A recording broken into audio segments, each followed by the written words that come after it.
episode of Jason Talks About. And in this episode, Jason talks about the week in WWE, starting with WWE Raw on February 3rd, 2025, and Smackdown.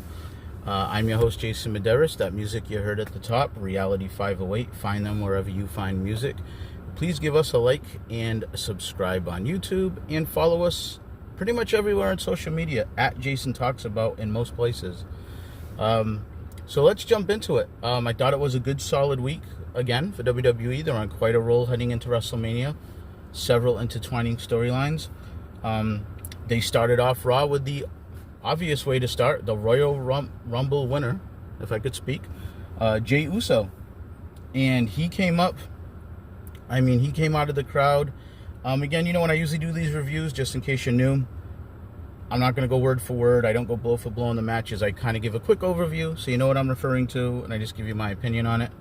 But Jey Uso came out incredibly over.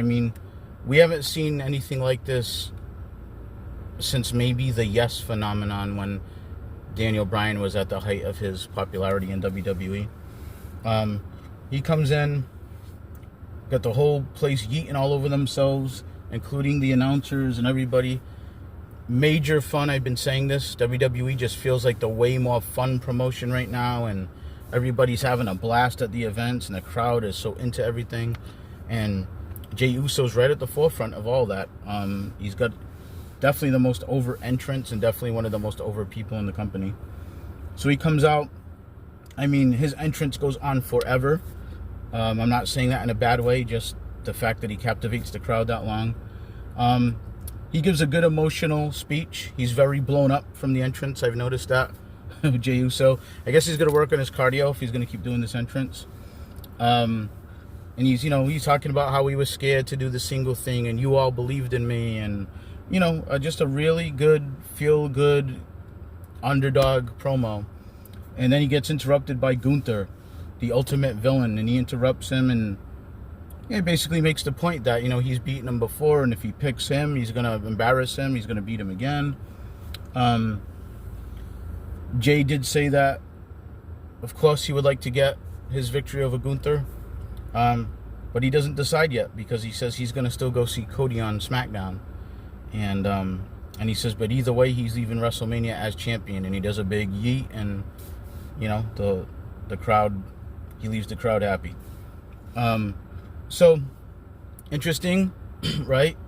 I don't think they're going to do Cody and Jey, and I don't think they're going to put the belt on a heel before WrestleMania, although it would be very fascinating if Drew McIntyre sometime, who's on SmackDown now, by the way, sometime between now and WrestleMania, somehow got the belt off Cody, and Jey Uso beat Drew McIntyre in the main event WrestleMania for the belt. What a story that would be for those two characters, huh? And I think it would send McIntyre off the deep end. Okay, so then they had Penta came out. He defeated Ludwig Kaiser, and it was a solid match, but I don't have a lot to say about it. Nothing wrong with it. Just a solid match. Jackie Redmond comes in the ring. She starts to introduce Penta. Pete Dunne's music hits. And that draws Penta's attention, and then Kaiser attacks from behind. And so there was a little tease of Kaiser kind of talking to or recruiting maybe Pete Dunne. I think it was last week or the week before. Pretty sure it was last week. And I wonder if are they going to reform the Imperium. I think Pete Dunne would probably be a good addition. He's European. He kind of fits the style of them. And Vinci's gone as of this recording. He's been released from WWE. I think they were done with the whole notion of him being Imperium anyway. But I think it's, so, and the Pete Dunne character is just kind of floundering right now, so it would probably be good for him. And I think him and Kaiser as a tag team would probably have a lot of promise. But, so, yeah, more to come on that. So Charlotte came out, the Women's Royal Rumble winner, and she got in the ring, and she tried to cut a promo talking about how she missed everybody and all the injuries she's overcome and how life was tough for her. And everybody booed the living shit out of her. They booed her right out of the building. She could barely even get her point across. I think the people have spoken. I think they want something new. Charlotte has been on top a lot, and it seems like this is a regular occurrence. Charlotte gets injured, Charlotte gets back, she catapults straight into the title picture, and usually, most of the time, wins the championship. Now, I don't want anyone listening to think I don't appreciate Charlotte Flair's talent. I do. She's one of, if not the best woman wrestler there is when she's healthy. She's either if she's not the best, she's top 2 probably, or 3. I think maybe Rhea Ripley could lay claim to it, and I'm probably forgetting people, but those are the top 2 in my mind right off the top of my head. But yeah, so anyway, Charlotte, one of the best in the world, maybe the best in the world, always has been for a long time. But I think the crowd's spoken, and I think they're a little tired of it, and I think it's, she comes back, just wins the Royal Rumble like that, and I think, people want something different. They want change. So Rhea Ripley interrupts, and what a reverse reaction that was. The crowd explodes, and they kind of go back and forth. Rhea brings up the point. They're 1-1, and also mentions that Charlotte beat her at their first match when she was younger. She was just a kid. Charlotte kind of throws some shade at her, says, "You are still a child compared to me," and Rhea Ripley says, that's, you're showing me that you don't respect me the way I respect you, so pick me, please. And Charlotte doesn't commit. She says maybe she'll pick Julia in NXT, or maybe she'll pick Tiffany Stratton in SmackDown. Okay, so I don't really watch NXT, but I think Charlotte went down there on the next night, but I did watch SmackDown, and we'll get to that later. So that's kind of how they left things. Rhea clearly wants Charlotte again in the rubber match, so I know what side the crowd's going to be on, I can tell you that much. The New Day ended up defeating Rey Mysterio and Dragon Lee with some Logan Paul interference. So they're leaning heavily into Logan Paul and Rey Mysterio. I don't know if they're going to ride that all the way to make it a WrestleMania match. I think they'll have a really good match. Logan Paul, for whatever you want to say about him, if you think he's an a-hole on YouTube or whatever, he is a really big, in-shape athlete, good-looking athlete. It's incredible how quick he's taken to professional wrestling. He's a really good athlete. And, is there a better person to lead you through a match than Rey Mysterio?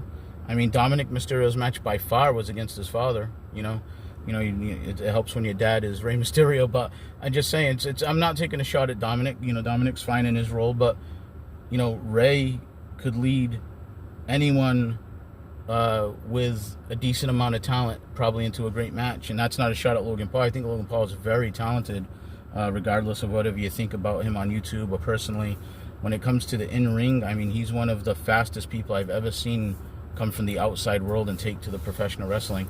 I'm not saying he's Ric Flair or anything like that. I don't want anybody to think I, exaggerate what I'm saying here. I'm just saying that given the amount of time and matches he's had, it is impressive what Logan Paul has done. And with his athletics and everything, I think him and Rey Mysterio have a really good match. Again, I don't know if they're riding this to WrestleMania. We still have the Elimination Chamber in between. Perhaps they both get into that, and that gives another storyline to play out. I don't know. But if that's a WrestleMania match, that's not a bad one to add to the card, in my view. Liv Morgan defeated Io Sky by DQ when Rhea... So, let me back up here. Raquel Rodriguez was cheating throughout the match with Liv, on behalf of Liv Morgan fighting Io Sky. Rhea Ripley comes down to stop Raquel. Liv grabs Rhea by the hair. Rhea punches Liv. Disqualification. Obviously Rhea looks kind of disappointed in herself for allowing that to happen. Io Sky's kind of mad. I don't know where they're going with that, but we might be heading to a Rhea Io Sky match down the line. Then we had, it was supposed to be Punk versus Sammy, but Sammy does his entrance, and then Seth Rollins comes out and cuts a promo talking about Sammy, how he believes in him. And remember, Punk said you're not on his level, but you know what you are? You're a good person, and he's a bad person, and that puts you levels above him. And you need to keep Punk out of the Elimination Chamber. You need to stomp his dreams, or something like that. Bury his WrestleMania dreams tonight, or something like that. I should have mentioned that this match was is a qualifying match for the Chamber, Sami Zayn versus CM Punk. Apparently this is the first time they've ever wrestled. I don't know if I heard that right, and I'd be surprised that they never crossed paths anywhere, but I'm pretty sure that's what they said, Sami Zayn and CM Punk. Having said that, they had a very good match. I enjoyed it. I thought it was definitely the match of the night. Not even close. Punk was wearing his kind of Bret Hart attire, his colors on his tights and boots and everything. Very back and forth match. Punk ended up pulling it out at the win with the GTS. Shook Sammy's hand, and I thought everything was great here. I thought the facials, I should have mentioned too at the top that when Rollins was done kind of giving Sammy his speech, all of a sudden Cult of Personality cut in, because obviously Punk was supposed to come fight Sammy, and the referees and security had to get in between to make sure that Rollins and Punk don't fight each other. So they had the match. Punk wins. They shake hands, kind of teased. It was a little reluctant, but Sammy did shake his hand. And when Punk turns his back to walk out of the ring, Kevin Owens comes out of nowhere, out of the crowd, nails Sami Zayn, who then slams into Punk, which sends Punk out of the ring, and KO attacks Sammy and gives him the package pile driver, and we go off the air with Sami Zayn laid out.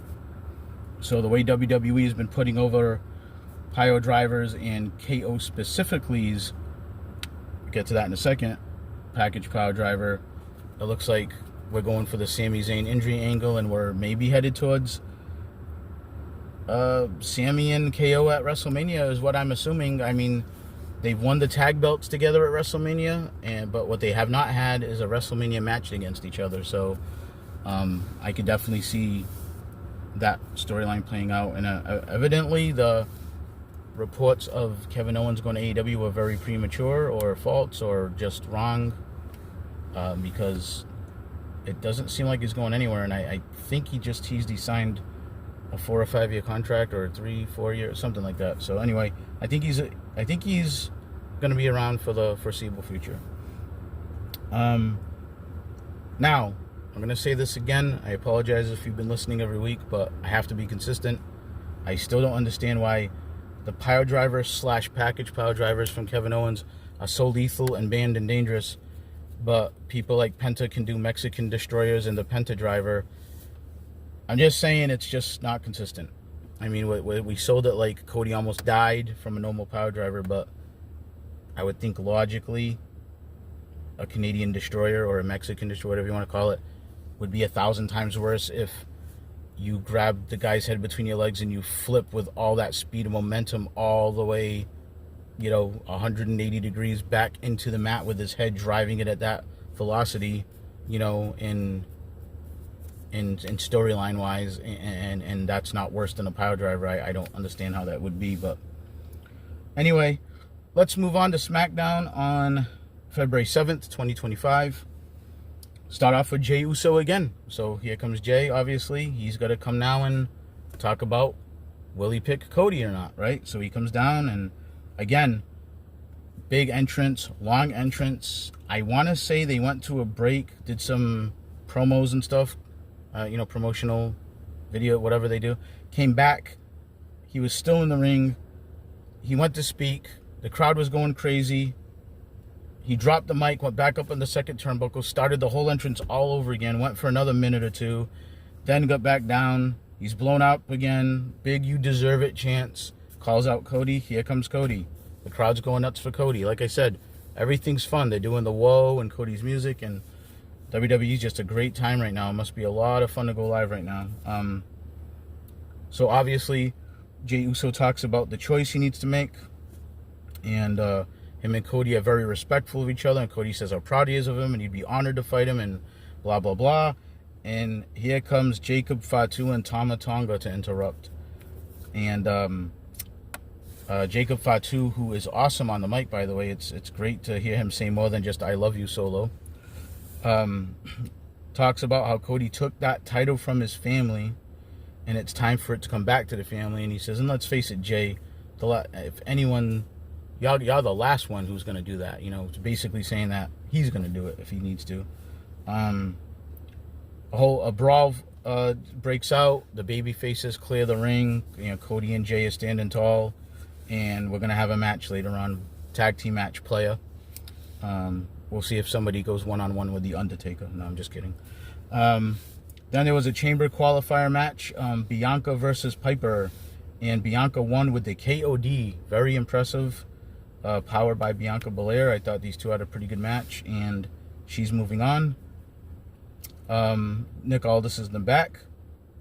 He's with Caden Carter and Katana Chance, two of the worst generic names ever in wrestling.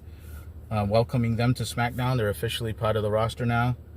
And Carmelo Hayes interrupts. The girls say how rude, and he's going to face Tozawa because he cost Tozawa his chance in the Royal Rumble, which led to ISHO Speed getting destroyed by Braun Breaker and yada, yada, yada. So yeah, Tozawa's mad. He wants his revenge, so he's going to fight. So Aldis is allowing him to come on SmackDown at the request of Adam Pearce to fight Carmelo Hayes. DIY are doing an in-ring promo. I gotta be honest with you, I got a little interest in DIY when they turned heel, but I'm losing interest real fast with their interactions between Pretty Deadly and the Guns and the Lost Guards. I don't know, I'm just not feeling it. It's my opinion. Nothing wrong with the talents or their wrestling ability or anything. It's a little stale to me right now. I think Rey Fenix can't get here fast enough to inject some life into the tag team division with Penta. But getting back to this, they're doing an in-ring promo. DIY is Pretty Deadly interrupts. They're arguing. All this makes a non-title match. So you can already read the tea leaves, folks, once they utter that phrase.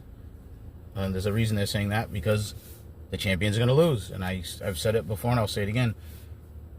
I'm not huge DIY fans, but if they're champions, the champion should not be getting pinned, in my estimation, almost ever, if you want the belts to feel important and to mean something. Pretty Deadly won with a roll-up holding the ropes. Ciampa had tried first, and then he got reversed. And I forgot which one of the Pretty Deadly it was, but they held the ropes and got the win, so they're going to get a title shot now. Miz and Cody are backstage, and Miz is trying to sell Cody on having each other's back and looking out for each other and being veterans and all this stuff. And Miz says, Cody says, I don't need you to have my back. And Miz goes on to say, hey, what if Jay chooses you? And he's trying to just play mind games and lay some doubt in Cody's mind. I guess he's the carrying cross of the SmackDown roster. Okay, then we had an elimination qualifier. It was Drew McIntyre versus LA Knight versus Jimmy Uso. This match did get some attention online because people think that maybe Drew and LA Knight started shoot fighting in the middle of it, and that Drew was pissed off at LA Knight at the Royal Rumble, and LA Knight made a reference to it by saying get his stuff in. I'll get more to that later. I just want to say at the top, I think that this is all a work. There could have been a nugget of truth. Maybe LA Knight did piss off Drew McIntyre in real life, and maybe he did storm out of the building pissed off, but they must have reconciled it by now, because I don't think they'd be talking this way, and I don't think this isn't, this is WWE, this is professional. They're not going to have two guys fighting for real in the ring, and if they did do that, there's going to be some consequences, I would think. So they announced this, Drew comes out. So this was an interesting concept. Everybody got a chance to cut a promo before the match. Drew comes out, grabs the mic. He's officially on SmackDown. Raw was a toxic environment. Now he's unleashed. He doesn't have that bald idiot Adam Pearce telling him what to do, and he's away from all the bad people on Raw, and he's a new man, and he's here for the WWE title. Jimmy interrupts, says you sound like the ex-girlfriend, you're bitter, and Drew got in a good line, says, oh, no, I'm cool with you, Jay. I mean Jimmy. And he says, if only you had said yeet first. And then Jimmy did kind of a funny thing about, you think I can't say yeet? And he did the yeet to the crowd, and he says, I can put no in front of it and say no yeet. And he did a hand gesture for no and then the yeet, and I thought it was kind of funny.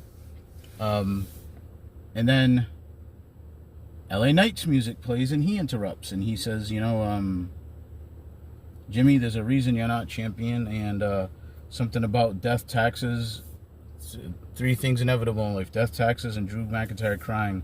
And he did make a quick reference to, so earlier in Drew's promo, I got ahead of myself, he made a reference to like, oh, you know, when I left the Royal Rumble, I might have thrown some stuff around and stormed out of the building and sped off. So he's definitely working off what the dirt sheets were saying.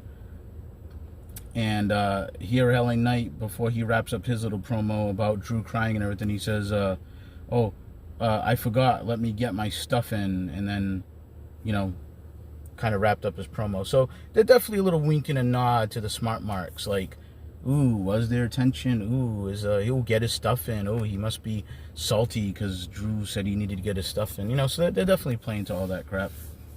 Which is why I think this is a work. Could there be a kernel of truth in there somewhere? A little nugget, of truth. Yeah, maybe the truth was that something did go down, or maybe Drew was kind of pissed off. But they took that and definitely inflated it for the show, just to make you think something was up.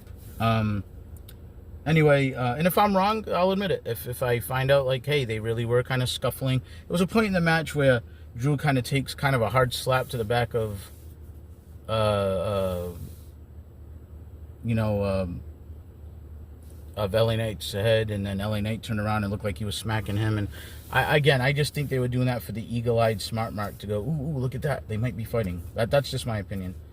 Anyway, there was a cool ending to this match, and I think the right guy won. Everybody knows I'm a big McIntyre fan. McIntyre had been dumped out of the ring. I don't remember how, but LA Knight had Jey Uso in the BFT, and when he went to make the motion to take him down to the mat, Drew McIntyre flew in from behind and claymored LA Knight to the back of the head, which then led to him still falling to the mat, giving the BFT to Jimmy Uso. So it was a pretty cool combination that happened, and McIntyre gets the win by pinning LA Knight. So if LA Knight was acting improper at the Royal Rumble, I guess that was his punishment, if you want to read into that. Byron's in the back with Damian Priest. Byron Saxton, that is. Braun Strowman interrupts. So Priest is talking about next week the Elimination Chamber match. He's going to go to the Elimination Chamber and get the belt, and Braun interrupts and says, don't get ahead of yourself because I'm in that match. And the third man in that match is Jacob Fatu. So looking forward to that. That's next week on SmackDown. We got another Kevin Owens car promo. And they set this up showing what happened on Raw, how he laid out Sammy. And this was such a good promo by Kevin Owens. He was emotional and basically sounded like he was crying. And he said, Sammy, this is all your fault. It's all your fault. You know, you stood and watched while Cody destroyed me. He pointed to the scars on his face, all the cuts, scars he's going to have forever. And he's, you know, Cody could have broke my neck, and my dream was to win that belt, and I was rooting for you to win the Rumble, and we could have main evented WrestleMania for the belt, and blah blah blah. And you just stood and watched. You watched me get destroyed and get powerbombed through the ladder, and you watched as Cody Rhodes defeated me, and you did nothing to help me. But what you did do, he said, when I looked up at the monitor while I was in the back getting medical attention, what did I see? You helping Roman Reigns in the Royal Rumble. And I am never going to forgive you. You are a terrible friend. I'm paraphrasing. And I am going to make you pay. This was, like, great. And I know people are rolling their eyes like, oh, Jesus, they've turned on each other 47 times. I know, I get it. But it's good. It's still good because these guys are good. And WWE is just so good right now at capturing the interest. This is such a good storyline. And again, KO, the nuance of WWE storytelling right now. You kind of almost see his point, right? Like Roman Reigns embarrassed him, humiliated in front of his family, cheated him out of the title. The Usos and all the people that people are cheering right now screwed him over. And Sammy's running around with those same guys, helping them out. And he wouldn't help Kevin when he needed to win the belt. Now, I know, obviously, if you're an honorable babyface like Sami Zayn, you're like, I'm not going to cheat my friend Cody just to help my other friend or whatever. But, you know, good storytelling is what I'm going to say. And I know they fought a lot, but I'll still be interested in the match because if the story's there, they got me, you know. Carmelo Hayes defeated Tozawa. Not much to say there. they were in Memphis, and they did show Jerry the King Lawler, so that was pretty cool, and he got a big pop from the crowd. He was in the crowd. Charlotte Flair came out. She's doing an in-ring promo. She got booed pretty badly. Not as bad as Raw, but still pretty bad. She sounds very heelish in her promo. I don't know if... I hope they're just going to lean into it and turn her heel. Talking about how she's better than everyone. And then Tiffany interrupted, and Tiffy time is over. I thought she officially turned face when Nia Jax squashed her a couple of weeks ago before the Rumble, but I'm not sure. Because she still sounds a little heelish too. So I'm not sure where she stands or where Charlotte stands right now. Crowd reaction wise, Tiffy is definitely the face, Charlotte's definitely the heel. They're going back and forth. She's saying, you know, how she was a big Charlotte fan, but WWE's harder than ever, and it's with me. You know, while you were gone, we became harder than ever. We don't need you, and I'm the one on top during the hottest era of WWE. Big time Tiffy time chants. And, you know, Charlotte did the thing where she's like, oh, were you saying something? You sound like a child begging me to pick you. And, you know, kind of like what she said to Rhea Ripley. Nia Jax interrupted, came out with Candice LeRae. And she argued with Charlotte and Tiffy. And then Alexa Bliss's entrance interrupted the whole thing. And the crowd popped for Alexa. And if you listen to my Royal Rumble review, you'd know that, or if you watched the Royal Rumble, you'd know that Alexa Bliss was crazy over on her return. More over than I ever expected, I gotta admit. And the reason she came out was because she actually has a match with Candice LeRae. So everything just leads into one thing into the other. And she did defeat Candice LeRae, and it was for the Chamber qualifier, and she's going to the Chamber, Alexa Bliss is. The Street Profits did a video package sounding very heelish, so I'm guessing they're heels now. Definitely seemed like it from their actions at the Royal Rumble. I was just a little confused, though, because they did attack both teams, but they did attack a babyface team with a weapon, so, you know. That added in with this promo, I would say the heel turn is complete for the Street Profits. So, interested to see where they go. I think Montez Ford, there's promise and potential there as a single. No offense to Dawkins, but I want to see what the heel Profits do here. Jay and Cody, it was time for the main event. They were going up against Fatu and Tonga. This was a good, solid match. Jacob Fatu looked good through the whole thing. He was pretty dominant. And when the face team did get an advantage, it was usually because they had to team up against him. At the end of the day, he was knocked out of the ring, and Cody got the crossroads on Tama Tonga and won. And as Fatu wanted, you know, was getting held back by Tama Tonga after the match, he wanted to go in and attack Jay and Cody. You know, he ended up leaving ringside area, and all of a sudden a hooded figure came out of the crowd and gave Cody the Samoan spike, and it was Solo Sikoa. So Solo Sikoa's back, and he's not going after Roman, he's going after Cody. So, interesting development. And again, so many storylines. Where does he stand with Roman Reigns? They've both been off TV at the same time. Is there something there? I don't know. What's up with Fatu and Tonga and Solo? The last we saw the three of them together, it looked like they were still willing to follow Solo. He was getting booed. He walked out. Do they still follow him? Are they a thing anymore? Does Jacob Fatu say, you know what, I don't need you, I'm better than you, and take out... you know what I'm saying? There's like 3-4 different directions they can go in all these storylines. So WWE's definitely cooking. So I will say this, my opinion on the week in WWE, that's the point of this whole review, is it was a solid week. It wasn't the greatest week ever. It definitely wasn't a bad week. It was very solid. I think they have a lot of momentum coming out of the Royal Rumble. There's a lot of interest in what's up with Charlotte, with her reactions. A lot of interest with Jey Uso being super over. Who's he going to pick and choose?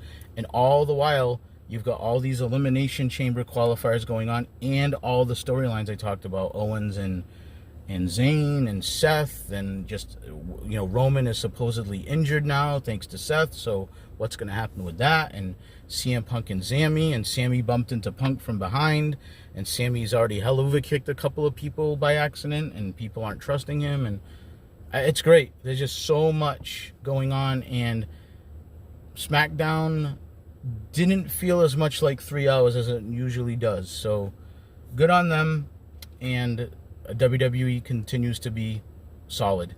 And I will say that if you're going to put on 5.5 hours or 6 hours of TV, that's a lot of television. And with that much TV time, if you can keep me interested in even most of it, then I say mission accomplished. And I would say they have done that, WWE. Do I fast forward a little bit? Sure, through some stuff, but I'm interested, I would say, in 75% of it. And that's a good percentage when you're talking about 5.5 to 6 hours of TV.